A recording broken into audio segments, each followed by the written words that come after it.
First the pranam mantra. Om Namo Vishnupadaya Krishna Prishtaya Bhutale Srimate Bhaktivedanta Swami iti Namaste Saraswati Namaste Saraswati Devi Kauravani Pracharini Nirvisesha Shunyavati Pashitani Hitani Shri Krishna Chaitanya Prabhu Nityananda Shri Advaita Gadadhara Sivasari Gaurav Hare Krishna Krishna Krishna Hare Hare Rama Rama Rama Hare. So Hare Krishna everybody. So today we'll be we'll have a detailed discussion and we'll learn the chapter 1. So before that I thought we will have a short video about Srila Prabhupada. How many of you want to see a short video about Srila Prabhupada? So today what we are going to do is, you can look at Bhagavad Gita in two ways. So I'll explain to you both the ways that both in both contexts. So one context is wherein the Bhagavad Gita is looked at as a spiritual book. Okay, so we will talk about Krishna. We will talk about various. I think there's some noise coming around.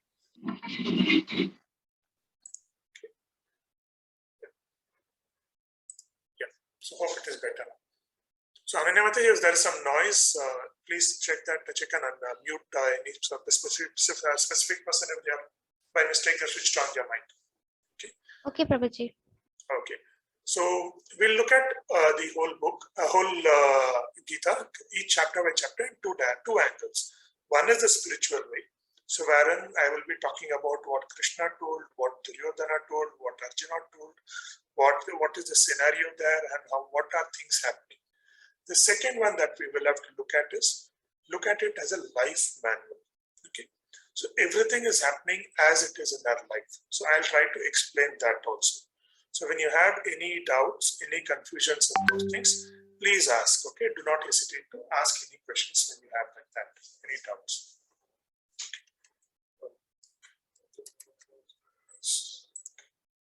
Yeah. So the first chapter we divide it into five divisions. Okay, so we'll try to see the first two divisions today, and the next three divisions we'll look at it tomorrow. The first is setting up the scene. So Dhritarashtra is asking Sanjay, everybody is in the Kurukshetra warfare, war field. So what is happening? So this is the setting up the scene. So what Dhritarashtra speaks only one shloka. Okay, whole Bhagavad Gita he is asking only one question. And Sanjay is explaining all things which is happening in the Kurukshetra field. So everything that is being told to Dhritarashtra is through Sanjaya only. Why Sanjaya does it? We will also have a look at. So then the second portion, Sanjaya will describe how Duryodhana is using his diplomacy to solve the problem of encouraging the people on his side, Dronacharya, without insulting Bhima and others. Okay, so he is not. Bhima rallies his soldiers with the sound of the conch shell that indicates their defeat. So these are all things that is happening in the second part. Duryodhana is trying to have a diplomacy and motivate his side, the people on his side, like Dronacharya, because Dronacharya is a teacher, right? He's a Brahmana. He's a teacher. He's a teacher who's come to war. And teachers are not supposed to fight war, right? But Duryodhana has made Dronacharya come and fight on his side. So he is trying to motivate Dronacharya. Then Bhima has rallied his forces on the other side. So that is something we will discuss.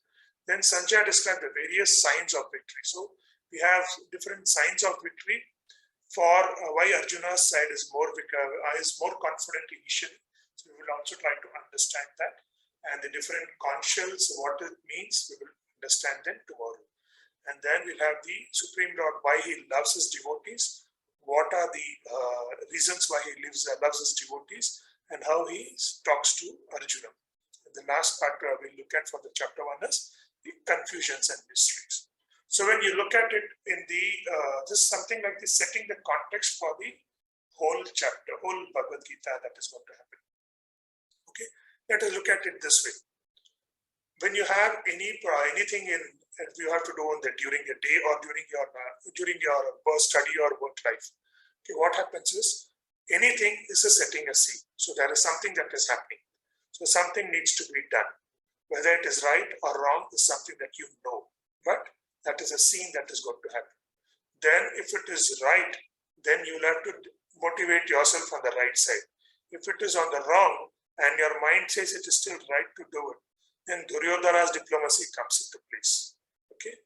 Then you'll start assessing why the opponent is going to win. Right? That is the signs of victory for the opponent side. Then you try to see why it is wrong to do on the side that you are and why it is right to be on the other side. Right? And you have these confusions. Now imagine you are on the right side. You listen to your soul. Okay. So then what the soul says, then there is the diplomacy of Krishna. So Krishna's diplomacy comes in and says, this is right to do it. So it happens now when you say like, imagine there's someone's birthday, your friend's birthday, and you have forgotten the birthday. So what does your mind tell you? Say, okay, you just say you were busy, you had some problem at home, you had some problem or quarrel with someone, so you could not focus. Happens, right? These are all things that is normal in life. So what do you tell? You see, your mind says, go tell the lie to them that, okay, you missed it, but you remembered it just half an hour before, and there's something call came up and you got busy into it. But what does your soul tell you? What does your heart tell you? It says, go tell the truth. Okay, I forgot. I'm sorry. Here is what will make the birthday better. This is how we'll make your birthday better. Happens, right? Maybe we forget sometimes our parents' birthdays, our spouse's birthdays, our kids' birthdays, or our friends' birthdays. It happens normally. So that is quite normal to happen. So what are the signs of it? When you have it, the soul tells you, you do this, definitely someone is not going to feel bad, and you will have the right things that will go forward and put everything in context and it will become right.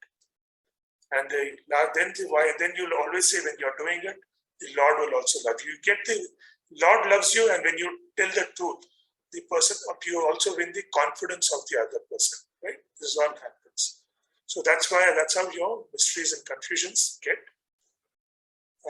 removed. So those devotees who are not getting Prabhuji's words clearly, please check the mic. Is there a problem with my mic?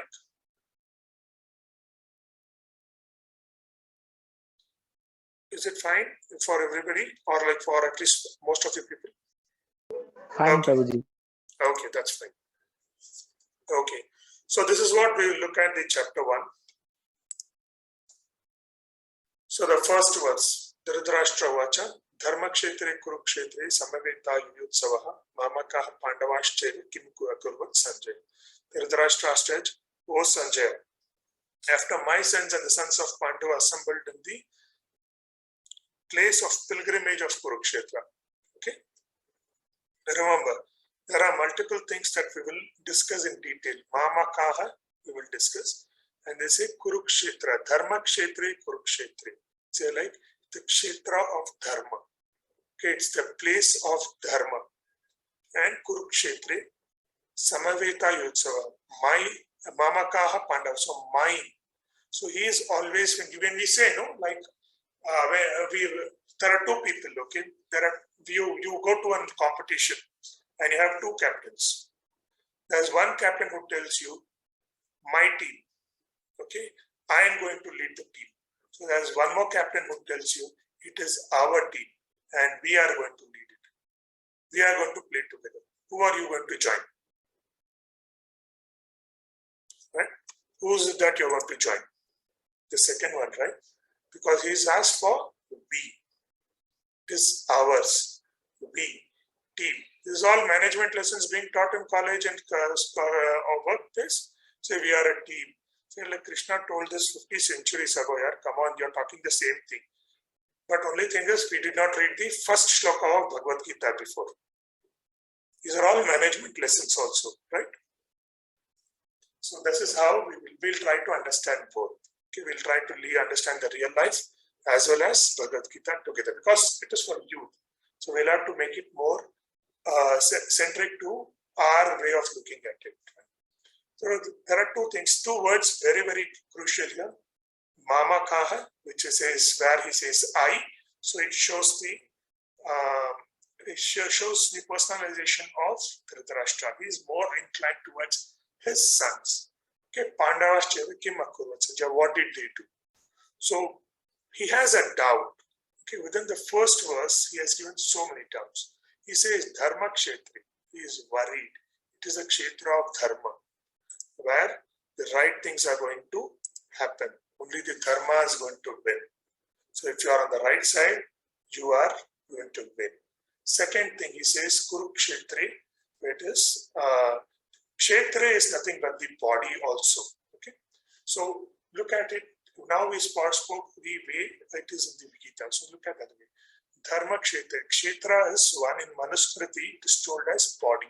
Okay, Kshetra is nothing but body.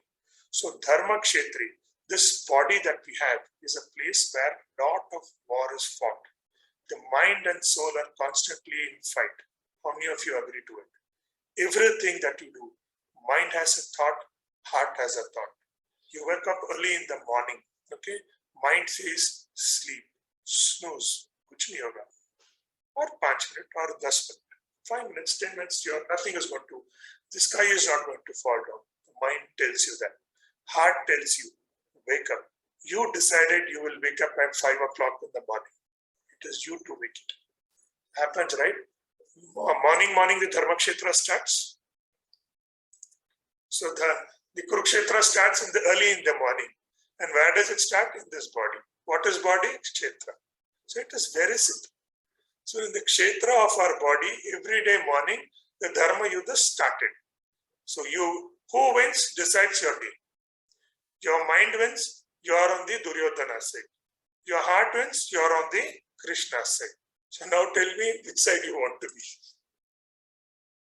So tomorrow, if you are deciding that you will wake up at 6 o'clock and you are not able to wake up at 6 o'clock, you are going to be on Duryodhana side.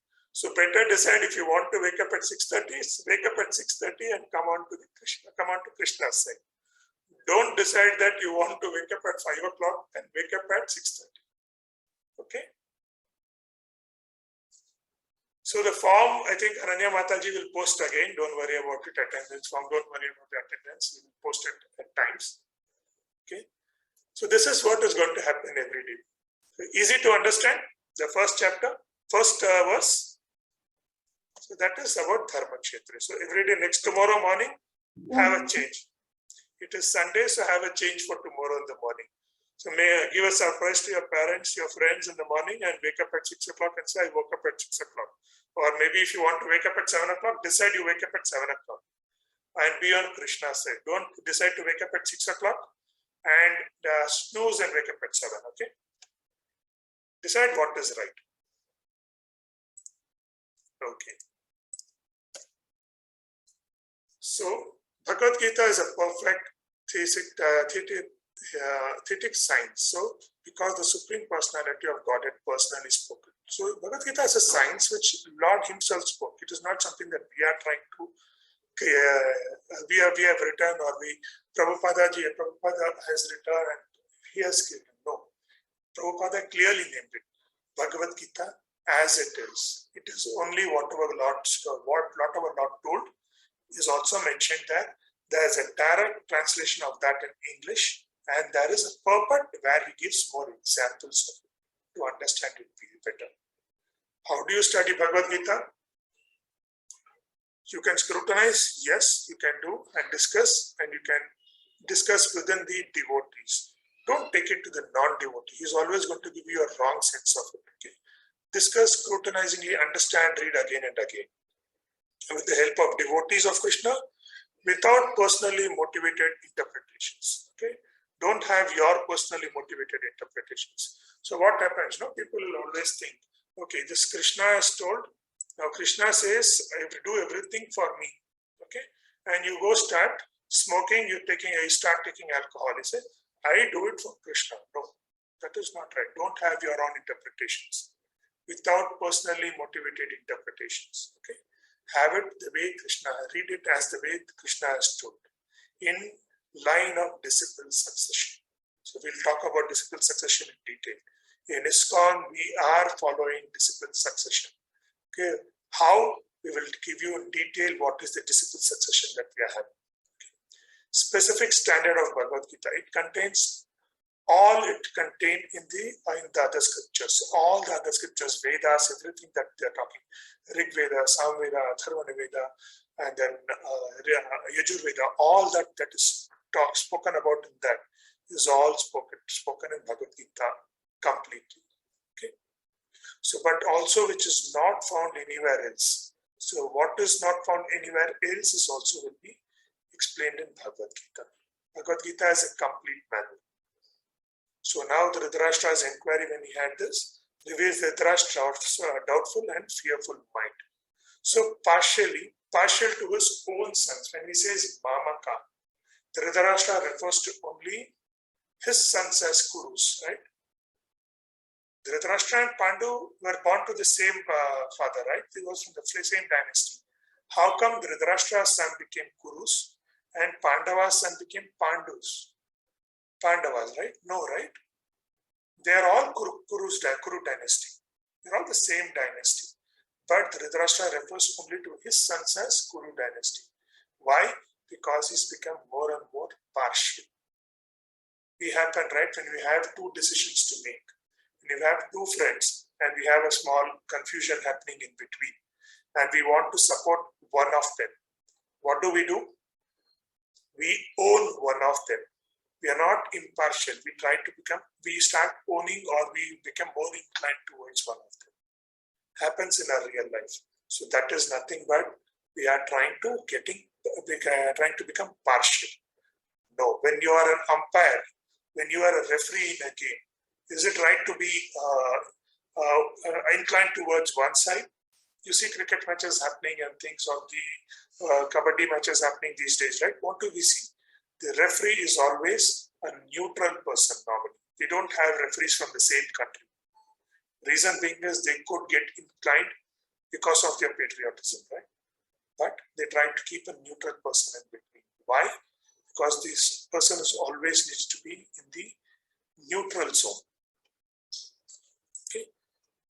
So he uses specific words, Dharma Kshetra and Kurukshetra. I already explained you the significance of Dharma Kshetra and Kurukshetra. Okay. Now, what is going to happen in this place? In the Kurukshetra. Normally what happens in the field of paddy, how many of you have visited a paddy field or know a little bit of agriculture or something? Okay, some of them. Okay, forget, not many of you would be from the cities. So you've gone to a garden, when there's an unwanted plant, what do? You remove it, right? So the Dhritarashtra knows when this is a field of Kurukshetra where dharma is to be upheld. And if the people of adharma is going to be there, they are just going to be plucked out of it. So just going to be killed in the field of Kurukshetra. So what do we do every day in the morning? If we are putting the snooze, we are letting Duryodhana win. If we say, no, I'm going to wake up at the time that I decided, and you wake up when the alarm goes, or even without the alarm, when you wake up, what happens? You kill the unwanted thoughts early in the morning in your mind. Right? Easy to relate? So let us do that way, okay? So now these are verses. Yes, there are verses. I just put the translation so that we just run through the different, the context that is being said, okay? So Sanjaya said, okay, after looking over the army gathered by the sons of Pandu, King Duryodhana went to his teacher and began to speak the following words. So now, Dhritarashtra asks, what are they doing? Now Sanjaya says, yes, King Duryodhana has gone to his teacher. Who is his teacher? Dronacharya. So Sanjaya says, Duryodhana has gone to his teacher Dronacharya and he's speaking these words. O my teacher, behold the great army of the sons of Pandu, so expertly arranged by your intelligent disciple, the son of Drupada. So what is he doing? He's trying to motivate Dronacharya, and he's also, look at his crooked mind. Okay, he says, you are the success, and you are on our side for our success, but you have also developed our rival. right? Something he's trying to motivate as well as pinpoint or poke his thoughts also. So he says, see, that's a great army of Pandu, a great army of the Pandus. So Pandava army is much smaller. Right? Duryodhana had the whole army of Hastinapur, and he also had the Krishna's army, right? So he asked for Krishna's army instead of Krishna. So when he had all these, so with such a large army, still he is a little doubtful. He says, look, he goes to Dronacharya and says, look at the great army of Pandus. So, Duryodhana must actually be thinking, Dronacharya must actually be thinking, your army is much bigger, much stronger than Pandu's army. But because of his fear, he looks at the opponent as a great army. So expertly arranged by the intelligent son Drupada. Drupada is also trained by Dronacharya. All Pandavas and Kauravas, the sons of Pandus and sons of Dhritarashtra, were trained by Dronacharya. And that's why he says, look at the intelligent way the Drupada has arranged the army. Here in this army, there are many heroic bowmen equal in fighting to Bhima and Arjuna. There are great fighters like Yodhana, Virata and Drupada. He says, look at the army on that side. If I have Arjuna, there is one more person equal who can fight as equally as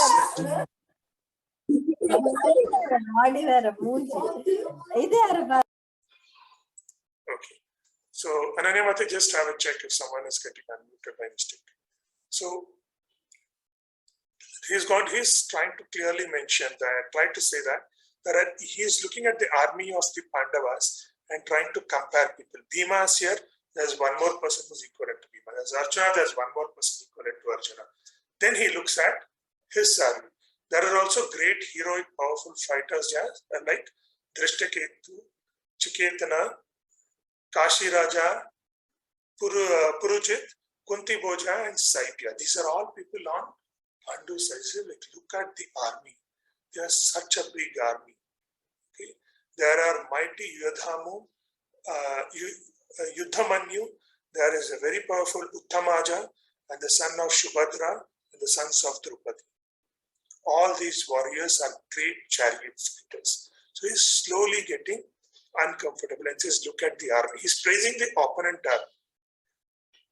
So what happens when you do, and when you have a fight, when you have a competition, do you always try to see the strength of the opponent, or you try to see the strength of yourself? When you are fearful, when we are not confident, we see what are the reasons that we could fail, right? We are looking at, oh yeah, that person has got so much of army, so much of money power, so much of powerful contacts, right? We always do that, right? So when we say, when you're confident of victory and when you're not looking at the results, so that makes you more powerful. So, the best of Brahmanas, for your information, let me tell you about the captains who are equally qualified to lead my military force. Now he says, see, look at all that they have. Now he's trying to console us. I have more people here, more powerful people here. There are the personalities of yourself, which is Dronacharya. It says Bhishma, Karna, Kripa, Ashwathama, Vikarna, and the son of Somadatta, called Bhurishrava, also who are always victorious in battle. There are many other heroes who are prepared to lay down their lives for very, very important word, my sake. They are all prepared to lay the life for why? For Duryodhana's sake, for the sake of the king of Hastinapura. They've all at some point in time taken a vow that they have made a promise that they will protect the king of Hastinapura. Right? All of them were well equipped with different kinds of weapons and all experienced in military sciences. Our great strength and immeasurable. Our strength is immeasurable and we are perfectly protected by grandfather Bhishma. Whereas the strength of Pandavas, carefully protected by Bhima, is limited. So he says Bhishma has got unlimited protection force. It's immeasurable. Whereas The Bhima is limited. But is it only Bhima who's on that side? No, right? Who's on the other side? Who's there to protect the whole of Pandavas? Krishna, right? There's Krishna on that side. So now all of you must give your full support to Grandfather Bhishma, standing at your respective strategic points and in flanks of the army. So he says the duty of everybody is to protect Grandfather Bhishma, because as long as Bhishma is there, nobody can defeat the Hastinapur army, Duryodhana's army, right? So that is why there is Krishna clearly says at one point, Arjuna, take down Bhishma. If you don't take down Bhishma, we are not in the game, we are not in the war, right? So we will see all those in detail as we go ahead. So we saw the different characters. So want to know who are the characters, how they are coming from, where are they coming from? If you want me to explain the chart, I'll tell you. Otherwise, no. Okay, nice. So everybody is able to see. Everybody is able to see the chart, right? So I just tried to search on the Google, and then I just tried to put this chart so that we'll be able to explain in detail. So that is Shantanu, okay, the king of Kuru. So that's where things start. So he has two wives. One is Ganga, and the other one is Satyavati. The first wife, who is Ganga, through them is the son Bhishma. So Bhishma is the grandfather here. Okay, he is the son of Shantanu and blessed through Ganga. And there's Satyavati. So Satyavati gives birth to, one is Vichitravirya, the other one is Chitragana. And he has got, one is Vishnu Purana, Rishi Prashahara, and the other one is Vedavyasa.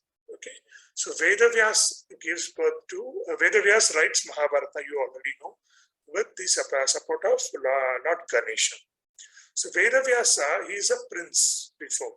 So he has got two wives. So other people don't have heirs further, but Vedavyasa has two wives. One is Ambika and the other one is Ambalika. Okay.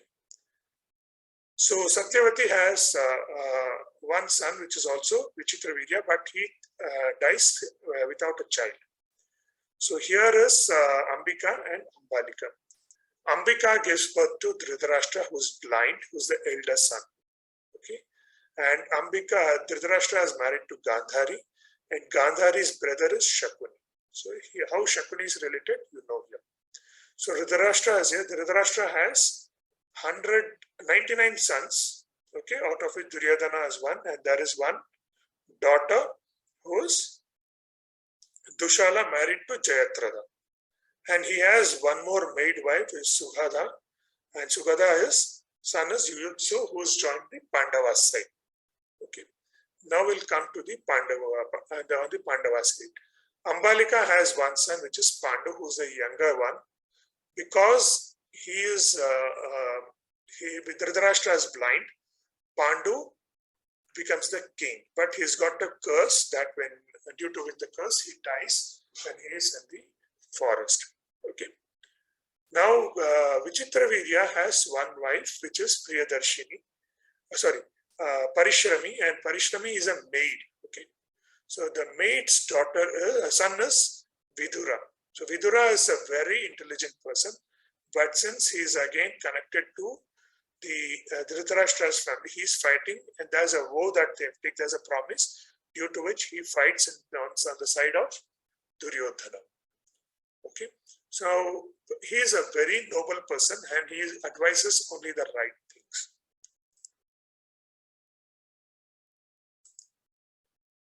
Okay. Okay, Ananya Mataji, you can take care, not a problem. Okay, so Vidura is the prime minister. Okay, then there is Kunti, who's the first wife, and through Kunti there is one son through Lord Surya, which is Karna, who joins the Kauravas, Duryodhana. So we know the story of Karna, right? So maybe if you don't want to listen about Karna, I'll tell you sometime later. So Kunti has got three sons, Arjuna, Bhima and Yudhishthira. Okay, I'll have to tell you the right order. This is Yudhishthira, Bhima and Arjuna. And there is Madri, there is another wife. So with they have the Ashwini Kumaras, Nakula and Sahadeva. All of them have Draupadi as a common wife. Arjuna has one wife, Shubhadra. Okay. Now Kunti has a brother, Vasudeva, who is married to Devaki.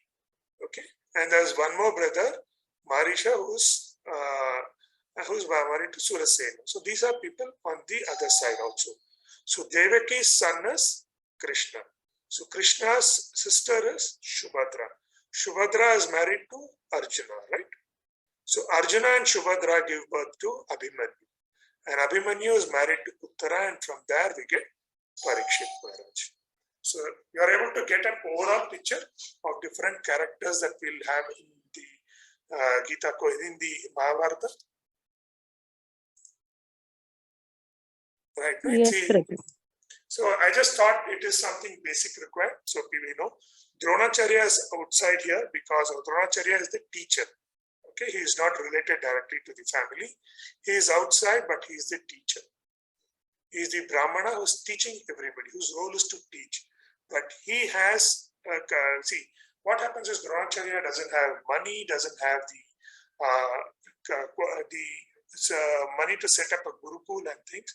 That's when Bhishma makes Dronacharya a guru of the kingdom. And he asks Dronacharya to teach everybody. So that's when Dronacharya says, at any point in time, if there is a security threat to Hastinapur, Dronacharya will come and fight in favor of, on the side of Hastinapur. So that's a promise that he has made. So he is supporting Duryodhana. Shakuni is here, one person who's, you know the character of Shakuni, right? So he is on the side of Duryodhana, but he is also he is acting as his mind, right? He is Duryodhana within Duryodhana's mind, right? So he is not trying to always corrupt Duryodhana. So why he is doing it? He has a promise to him, made to his father. Okay. So what happens here is, Shakuni is always thinking of Krishna. He is maybe not a devotee of Krishna, but what is he doing? He's always thinking what Krishna would do. Okay, so when Shakuni dies, he also gets moksha because he is always in constant thought about Krishna. Okay. Okay. So that's about the overall family chart. So now the verse 1.2.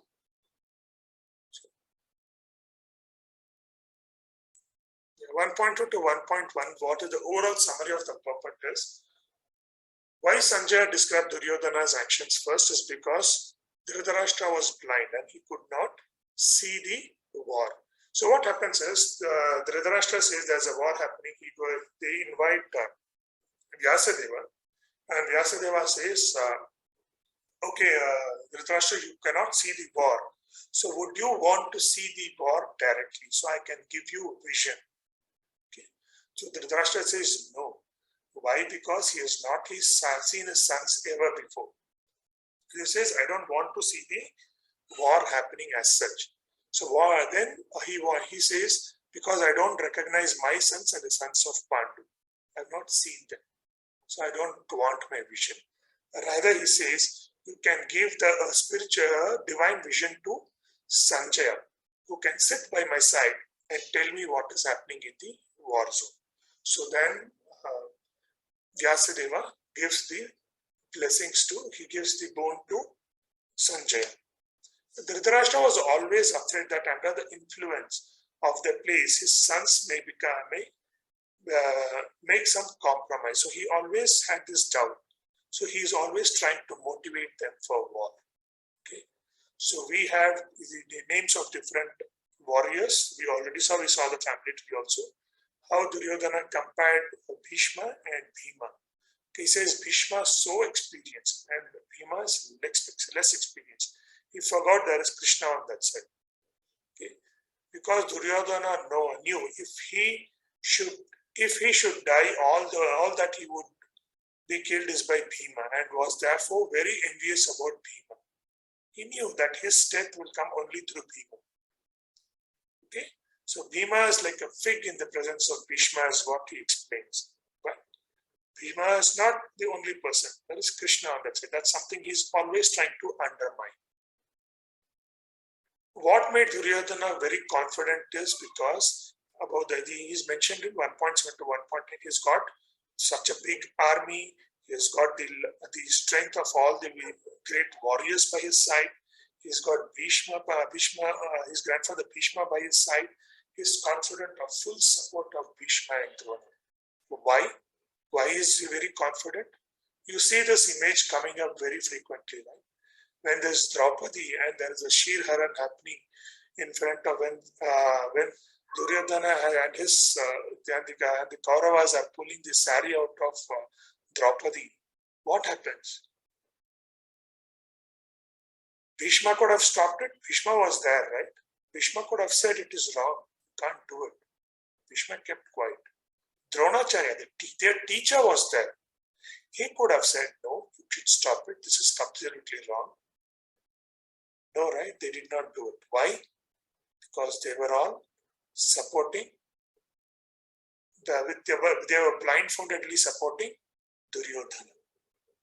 So that's why Duryodhana was very confident. These people did not speak when I did one of the most mischievous things. The most wrong activity which I did is to insult or pull the sari of Draupadi in the Sabha, right? In midst of so many men. But nobody objected. So that is the reason why he is very confident these people are going to support him come what may. So between 1.12 and 1.20, we say the significance of the Pandavas, okay, significance of Pandavas victory. So Sanjaya tactfully informed Dhritarashtra about, Sanjaya is a very genuine person. He's going to give whatever is happening, the truth. He's going to talk about the truth. Okay, he says, see, there are 9 points which are very significant. And all these clearly mention the victory for Pandavas. So you'll have to be very careful about it. He says the Krishna is personally present. The Supreme Lord is the charioteer. Krishna is Rishikesha. He directly controls the sense of all his devotees. Says when he is there, why do you want to fight? Why do you want to mess with the Lord? His Lord is God. So that's why he says the first thing is Krishna is that side. Don't fight. Second one, he says, goddess of fortune is that you want luck, you want fortune. Then the goddess of fortune is on that side. When Krishna is on that side, Lord Vishnu is on that side. Then goddess of fortune is also on that side. She never lives without her husband. Therefore, all fortune is guaranteed. All luck is also guaranteed to the Arjuna's side, the Pandavas. So why do you want to fight? And over and above that, you have it. The war is happening in Kurukshetra. It's the holy place. You yourself mentioned it. And if it is happening in Kurukshetra, Dharma is going to be. And you know which is Dharma. And look at the chariot of Arjuna. There is Hanumanji's flag on the chariot. And Hanumanji, when he is there, why do we worship Hanuman? Why do we worship Hanuman? We worship Hanuman for strength, buddhi, right? So we do he is so sharp in his right. So he is buddhiman, he is knowledgeable, he is strong, he is fearless. This is all the characteristics we associate with Lord Hanuman, right? So when that is there, power, intelligence, brave, all this, right? So when we associate Hanumanji with that, and Hanumanji's flag is on Arjuna's chariot, he is with him. So Sanjaya says, the King Dhritarashtra is already on their side. You still want to fight. Symbol of Vishnu, the conch shell that Krishna is going to blow is the symbol of Vishnu. Directly indicates Bhishma and Pandava. This is indirectly indicated by Bhishma and Pandava's conch shells. They don't sound so reverberating. And when Krishna sounds it, the reverberation is felt by everybody. The vibration is felt by everybody. Okay. The transcendental conscience, Krishna and Arjuna's conscience mentioned as Divya, okay, transcendental. Bhishma's conscience to pacify. Okay, Bhishma's conscience is not mentioned signified as the conscience that is powerful or like it is to threaten the opponent. Conscience normally they blow to threaten the opponent, right, and motivate our side. So what happens here? Bhishma's conscience is something that it is more to pacify. It is on the peace side. Okay, what do we do when we have peace thing? We play melodious music, right? They say Bhishma's is melodious. So again, and then he talks about the chariot. The chariot was given by Agni Deva. So when it is Agni Deva, it is going in all directions. So that is this chariot that he has got. Shattering the hearts. The conscience of Pandavas have already shattered the hearts of the Kauravas. So Pandavas' hearts are not shattered because they are all having unlimited confidence on Krishna. So you leave it to Krishna and says Krishna will take care. And they are very confident of it. So they are not fighting for them. They are not fighting for Arjuna. They are not fighting for their kingdom. They are just fighting for the Lord. So they are fighting for Krishna. They are fighting for Dharma. When that happens, they are not worried about the results. So these are 9 points of victory of Pandavas. So Arjuna said, "O infallible one, please draw my chariot between the two armies so that I may see who is present here, who is desirous of fighting, and with whom I must contend in this great battle attempt." So he says, Krishna, can you please take the chariot to the middle of the army, both armies, middle of the battlefield. I want to see who is really wanting to fight, who is on the either sides, and see why they want to fight. Okay, who is desirous of fighting. So what is happening? He is getting compassionate. He says he's getting a little tired. He says, like, why should I fight? Happens, no?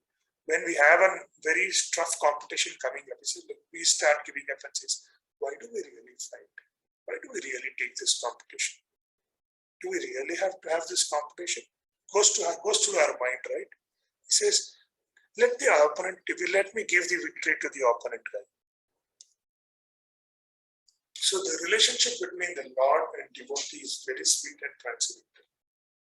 The devotee is always eager to serve the Lord, obtains transcendental pleasure by receiving his orders of pure devotees, although he is always infallible.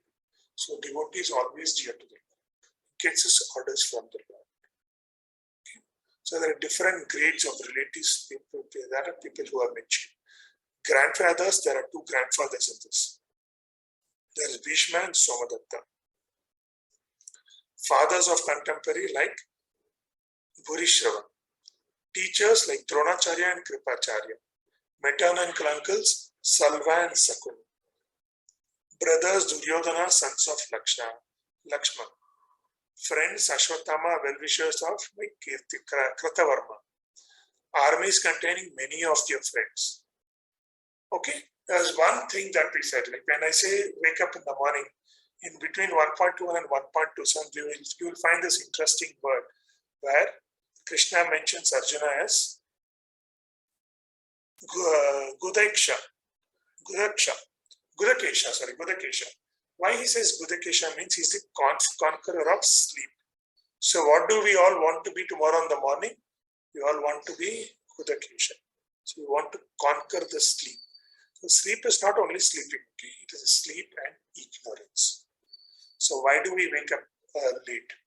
Because we have not conquered the sleep and we are in the mode of ignorance. So the nature of devotee is to conquer and let the results to Krishna. So when Krishna says wake up at 6 o'clock and you decide that you wake up. Krishna cannot forget the devotee cannot even forget Krishna for a moment. He is always constantly connected to Krishna. Okay, devotee conquers sleep and ignorance by constant Krishna consciousness. This is called Samadhi. Okay. Right. So some things that is good to know. Krishna is called by different names. So he is called by Achyuta because he never falls from his position of immovable. Madhusudana because he killed the demon Madhu. Madhava because Madhava is Lakshmi's husband. Purushottama because he is the supreme personality. Keshava because he has got a very fine hair and the slayer of he also killed the demon Keshi. Okay, Bhagavan, one who possesses 6 kind of splendors. Janardana is the liberator of men and annihilator of ignorance. Okay, because Janardana means he just gets away all the ignorance that we have. Vishveshwara is the Lord of universe. Rishikesha is the master of senses. Krishna means what? He's actually black. Okay? He is dark in complexion. Yadava because he's descendant of Yadu dynasty. Govinda is the herdsman or giver of enlightenment. Okay? Vasudeva because he's son of Vasudeva. Vishnu because he is omnipresent. He is present in me, he is present in you, he is present in everybody. And he is present in different births of ours. He was present in our previous birth, between the 84 lakh species of birth that we had before or going to have. He is going to be present everywhere and he knows everything that is happening. So that's why he is Vishnu. Okay? The different conch shells that people blew. There are 6 conch shells that were blown. Okay? Krishna has Panchajanya. Arjuna blew Devadatta. Yudhishthira blew Ananta Vijaya. Bhima blew Poundara. Nakula was Sughosha. And Sahadeva Manipushpaka. These are only just for knowledge. These are good things to know. So I thought it would be interesting. So how many of you feel the class is a little interesting or it is still the same as it was in the 11th one? Or you see something more coming up?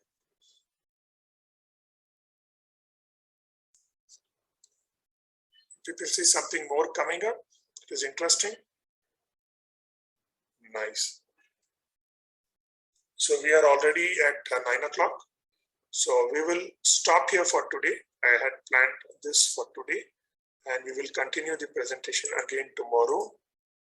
Any questions you have, I'm happy to take. I just posted the attendance link again.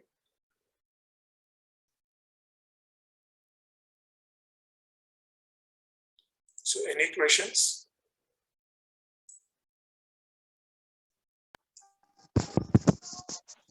Hare Krishna Prabhuji. Hare Krishna. So in the last slide, so the Bhagavan, for the description of the Bhagavan, it says 6 kinds of splendors, right? Yes. So what are the 6 kinds of splendors? Good question, Mataji. This is something I will explain to you in further, but I would want you people to search that. I will explain all the 6 opulences of Lord. Okay, we will see it in detail, but I want someone to tell me tomorrow.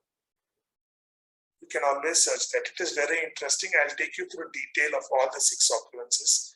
I think in chapter 2, we will do that. Okay? Okay, thank you, Prabhuji. Hare Krishna. Hare Krishna Prabhuji. Yes, Prabhuji. Hare Krishna. Please go on, Prabhuji. As Krishna is the Supreme Personality of Godhead, Yeah. why he became the driver of a chariot? So he is present everywhere, right? He is on the side of Dharma. Okay, he has set up the whole Kurukshetra war. He set up the whole Mahabharata war. Why? Because he wanted to explain Gita to everybody, to the generations that they are going to come in further. I'll explain you in the 2nd chapter why he wants to do it. Okay, he already told Bhagavad Gita to the sun god, then he had Manu, and then it came from disciple succession. But at one point, that thing, the whole essence of Bhagavad Gita is lost.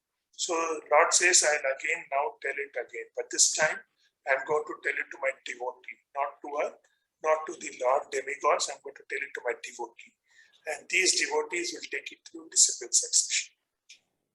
So that's why he's taken the position of charioteer, so that he can tell his right devotee. He chose Arjuna and he gave it to Arjuna. Yes, please. Nice question on the chat box. If Krishna knows things that happens, then why did why doesn't he stop them? Okay, Krishna knows everything that is happening, but you would surrender to Krishna, he will come and help you. If you don't surrender, he will want you to do it your way. He is not there to come and help everybody. Okay? He is not coming and explaining everybody without an invitation. He is asking them to, he is coming to help only then, only when you ask for it. So what happens when Draupadi's Shilharan is happening? Everybody says, everybody is silent. She calls for everybody, all of her husbands, right? So she calls every husband, all 5 husbands, they are all sitting silent. Then what does she do? She calls for Krishna. And Krishna is there at once. What happens in Gajendra Moksha? Gajendra the elephant calls for Krishna and Krishna is there at once. Okay, when you surrender to Krishna and when you ask for Krishna's support, he is there. Otherwise, he is expecting you to solve it because you don't want Krishna to come and solve it. Okay, you think you're smarter than Krishna. He said, if that is the case, okay, you solve it. But if you're not able to solve it and you want Krishna's support, ask for it, and Krishna will be there at once. Okay, and if you call him at the wrong time, when you're already into deep trouble and you still call him, Krishna will still help you. It is not that Krishna is not going to help you. Krishna will come at once and help you, but Krishna will tell you the right lesson also. Okay, you should be prepared for it. Okay. Krishna, yeah, that's right. Krishna doesn't want to manipulate your free will. Why did Prahlad Maharaj got so much trouble before getting God? Okay, Prahlad Maharaj is because of his karmas of the previous janmas. We will talk about Prahlad Maharaj very much in detail. Okay, I think in my class in the previous, in the first level, we spoke a lot about Prahlad Maharaj. We will do it again. Prahlad Maharaj is a wonderful devotee. He is one of the most dearest devotees. And the dearest devotees, Krishna goes out of way to help them. Prabhuji, may I tell the 6 opulences of Bhagwan? Yeah, please, Mitaji. First is strength, second is wealth, third is beauty, fourth is famous, fifth is knowledge, and sixth is renunciation. Exactly, Mataji. Now tell me an example of this, okay? Amitabh Bachchan, what do you know him for? He was known for his acting. So he is Famous. famous. He is famous, Yeah. right? He's known for his fame. Okay. Why do you know Mukesh Ambani? For his knowledge. For his wealth, right? We know him for his wealth. Wealth. Yeah. Okay. Why do you know Abdul Kalam? For his knowledge. Okay. So can you combine all 3 of them and give it to name one person who's got knowledge, wealth, and beauty, or the fame? We are not able to, right? Okay. Tell us, see, why do you know about, whom do we take? For strength, we had the recent Olympic medalist, right? For the, for what sport we had? In soccer. No, we had something in Dangal. So what do we call in Hindi in Dangal? So weightlifting, yeah? Weightlifting. Javelin throw we had first. So javelin throw, it was a sport. Okay, we had someone who was strong in fighting. Okay, why do we know? We know them for their strength, right? Yeah, Mera Bhai, Chanu. So we know them, right? So we know people. Aishwarya Rai, why do we relate her? Not for her acting, right? We relate her for her beauty. Yes. So can you name one person who has got all these? Krishna. That is Krishna. So the 6 opulences, and it is all in unlimited volume. Okay, unlimited. So wealth, Krishna has everything. So all wealth belongs to Krishna. So beauty, he is the most beautiful. So strength, he is the strongest. Knowledge, he's got all the knowledge. Okay. Strength, he is the strongest. Beauty, he is the most beautiful. So all of the renunciation, he is the most renounced. He is not caring about any results. He is only caring about what is right. Right? So that way, Krishna has got all the 6 opulences in unlimited quantity. So that's why he is Bhagavan. Hare Krishna, Krishna Krishna, Hare Hare, Ram Ram, Hare Hare.